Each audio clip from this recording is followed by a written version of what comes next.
Alright, good morning, good morning, good morning po sa inyong lahat mga kababayan. Batang Maynila to, it's pag-usapan natin ngayon si Bisiral. Si Bisiral po, yan po si Vice Ganda. Tawagin na lang natin sa Bisiral kasi sabi nila wag daw Vice Ganda kasi hindi naman daw maganda. Saka yung hindi naman maganda rin yung pinapakita. Saka medyo hindi na maganda yung kanyang mga nagiging imahe lately. So, tawagin na lang natin siya sa pangalang Bisiral. Total, naman talaga yung totoo niyang pangalan. Ito, meron na naman siyang panibagong pahiro pabayani effect mga kababayan. Pero bago natin pag-usapan itong kanyang pagiging hero kuno, pahiro effect. Gusto ko munang silipin natin itong logo yung logo ng dating YouTube channel ng Itbulaga. Yung official. Yung kinuha nila galing sa TVJ. Kasi dati, yung Itbulaga nakalagay. Pagkatapos, pinalitan nila ng kulay orange. Simula nung kinuha nila sa TVJ, sabi nila nakipag-usap daw sila sa YouTube. So, dumaan naman sa legal process. Pero yan po ay paglalabanan pa sa korte kasi kino-contest siya ng TVJ. So, bahala na po ang korte nga mag-decide tungkol doon. Ang napansin lang natin, ginawa nilang orange dati yung profile picture, pati na rin yung yung cover photo. Naging kulay orange yan. Sabi nga natin, bakit orange? Kasi 'di ba yung kay Villar, orange yan eh. Tapos, yan din ang kulay ng mga preso sa Bilibid, sa maximum security compound. So pangit tong orange. At simula nung nakuha nila, pababa ng pababa yung kanilang numero ng subscribers. Nakuha nila yun, 5.32 million. Tapos ngayon, 5.29 million na lang. So, 30,000 ang nawala. Sabi ng mga ibang YouTube channel, meron ako nakita, 150,000 daw ang umalis, ang nawala. Kaya nakuha 150,000. Baka hindi mo lang marunong magmat ito. Meron namang isa, kalahating milyon daw ang nawala. Nako, tingnan nyo yung mat nyo. Baka medyo nakalimutan nyo. Kaka-vlog din nyo, nakalimutan nyo ng mag-mat. Ang nawala lang po from 5.32M to 5.29M, ang nabawas lang po ay 30,000 subscribers. Hindi po 150,000. Hindi po kalahating milyon, fake news po yan. Alam ko galit kayo dyan sa tape bulagta, pero wag naman masyadong exaggerated yung inyong binabalita. Na mali na, fake news na ang dating ninyo. So, ang nawala lang po ay 30,000. So, malamang kasi yung iba dyan, mga mga hindi na active na mga YouTube accounts. Kaya, sa tagal na neto, hindi na yan ang ginagamit nila, ibang YouTube channel na yung ginagamit nung mga subscribers. Kaya, wala na. Kumbaga, nandiyan, nakasubscribe pero hindi active. Kasi kung active yan, di sana dami nanonood. Biruin ninyo, 5.29 million ang nanonood lang, wala pang 2,000. So, ibig sabihin, hindi na po active yung mga nakasubscribe sa kanila. At yung mga active naman, ayan po yung naglilipatan. Ayan po yung nag-aalisan. Kaya mali po yung report baguhin nyo po yan. Hindi po kalahating milyon, hindi po 150,000 ang nawala, kundi 30,000 lang po. Balik po kayo, mag-aralan nyo yung basic math. Baka nalilito kayo. Simula po nung naging orange yung kanilang kulay, eto, minalas na sila at pababa yung kanilang subscribers. Kaya ngayon, eto pinalitan na nila. From orange, ginawa na nilang yellow. Ayan. Ayan po, pakita ko sa ating screen, yellow. Wala namang binago, pinalitan lang nila yung yellow. At tapos nun sa profile picture, tinagdagan din nila uli ng kung ano yung nasa yung pinaka pangalan dun sa cover photo, yun na rin ang ginamit nila sa profile picture. Meron na pong tape, may Itbulaga at tahanang pinakamasaya. So yan mga kababayan yung ginawa nila, pinalitan nila siguro pampatanggal ng jinx. Kasi maalas daw yung orange kasi 'di ba orange yung ginamit ni Villar. Nagka-glitch-lecho yung AMBS2. Yung All TV bigla na lang bumagsak. So siguro palitan natin, ayaw natin bumagsak, baka magaya tayo sa All TV. At mahirap na, baka dumiretso tayo sa maximum security compound, orange yun. So ito na lang tayo, dito tayo sa yellow. Kaya ano kaya ang hatid ng kulay dilaw dito sa sa Tape Bulagta.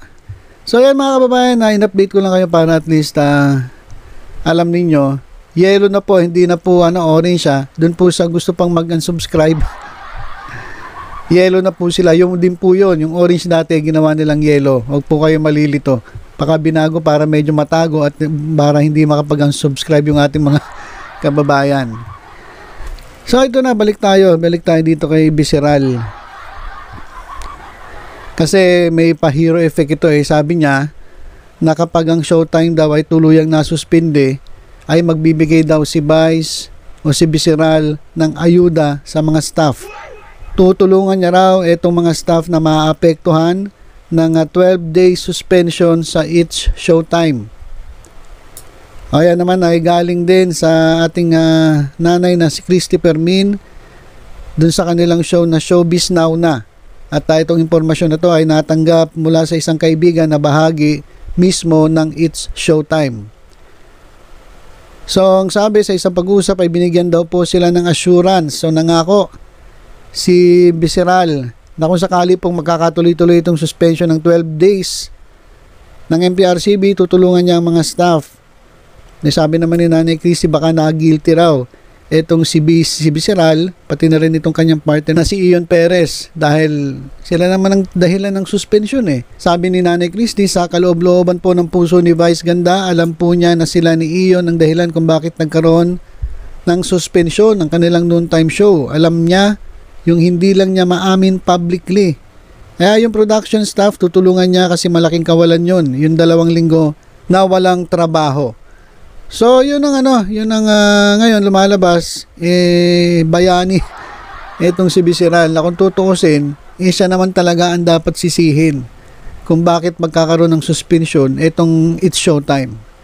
So sa akin dapat lang talagang tulungan mo yung mga maapektuhan, lahat po yan.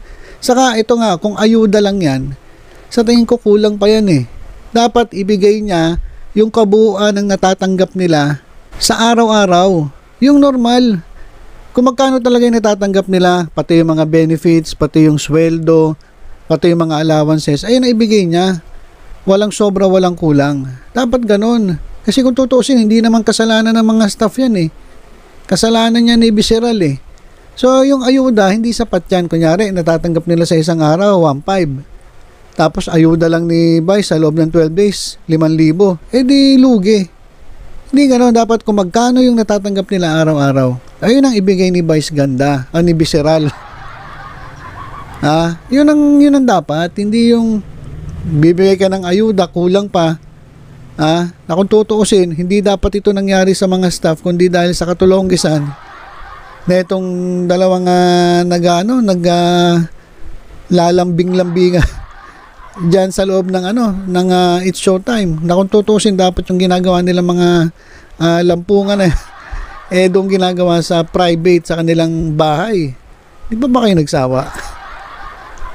Siguro gano'n na nga ginagawa nyo sa bahay ninyo, pati ba naman dyan sa labas sa It's Showtime, sa harapan ng mga bahay, doon pa kayo maglalambingan na ganyan, na ang dating tuloy sa mga kabataan, sa tao, wala na, nagiging bastos na. Okay, ito sa totoo lang mga kababayan, pasensya na po kayo.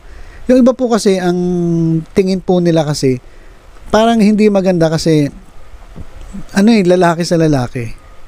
Okay, tanggapin na po natin yan. Pinipilit nating tanggapin itong LGBTQ+. Marami naman pong okay lang yan. Pero sana naman, ilagay naman sa lugar, di ba? Wala naman pong problema yan Kung nagmamahalan kayo, lalaki sa lalaki, babae sa babae, wala pong problema yan. Pero dapat, inilalagay po sa tamang lugar. So, dun sa bahay, kung kayo magkakasama sa pamilya, okay lang po yun. Pero wag naman dun sa sa nakikita ng buong mundo. At dun sa mga harap ng mga bata. Diba? So, tama lang na bigyan ng tulong ni Vice Ganda. Pero para sa akin, kulang yung tulong, kulang yung ayuda. Dapat ang ibigay ni Visceral ay yung kabuuan talaga ng natatanggap nila sa isang normal na araw. Pati yung benefits, Pati yung benefits. Kasi mawawalan din sila ng benefits kasi walang trabaho 12 days Kasi pag nagtrabaho ka, may sweldo ka. Syempre, yung kumpanya may binabayaran ding mga hidden na payments. Kasi binabayaran nila yung tax nyo, yung pag-ibig, yung SSS. So, dapat yun, sagutin pa rin ni Vice. Hindi yung magsusolder nun, yung mga staff na wala namang kinalaman at nadamay lang dito sa ginawang kabastusan nitong dalawang magjowa. Diba? Sana ganun ang gawin ni Vice. Wag lang yung paayu-ayuda, lumalabas tuloy, hero ka pa. Kung tutuusin, ikaw itong may kasalanan, kaya nagkakaganyan.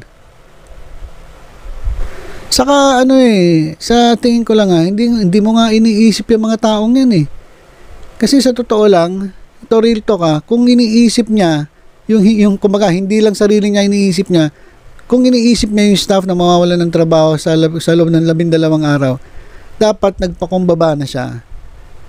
Dapat lumapit na siya sa MTRCB. Sana po, baka pwede naman, ako na lang suspindihin nyo, wag na lang yung show. Baka pwede naman yung gano'n, ako na lang po. Kasi pwede yun Pwede sila magkaroon ng ganong klaseng ng agreement. Yung may kipag-negotiate siya dun sa MTRCB kasama tong ABS-CBN. Baka pwede, ako na lang po ang suspindihin, ako na lang po ang aalis. Huwag nyo lang pong suspindihin itong It's Showtime. Dahil kasalanan ko naman baka pwede naman na magtuloy-tuloy pa rin itong It's Showtime para mawala ng trabaho sa loob ng 12 araw at ako na lang. Sasaluhin ko na lang lahat. Sasaluhin namin ng jowa ko, si Ayon. Kami na lang aalis. Pero tuloy-tuloy pa po ang It's Showtime. Dapat ganun di ba? Kung talagang meron siyang concern dun sa mga tao, pero sa ginagawa nito, na siya pa yung nagmamalaki, walang ka-concern dun sa mga taong maapektuhan. Sarili lang niya, iniisip niya. Ayan po si Bisiral. Yan po si Bisiral na kinabibili ba ng marami. Na hindi ko maintindihan ano pinakain sa inyo nito. Na sobra-sobra ang pag-aanga ninyo. Pero sa totoo lang, lumalabas pa nga na walang pakialam itong si Bisiral sa inyo.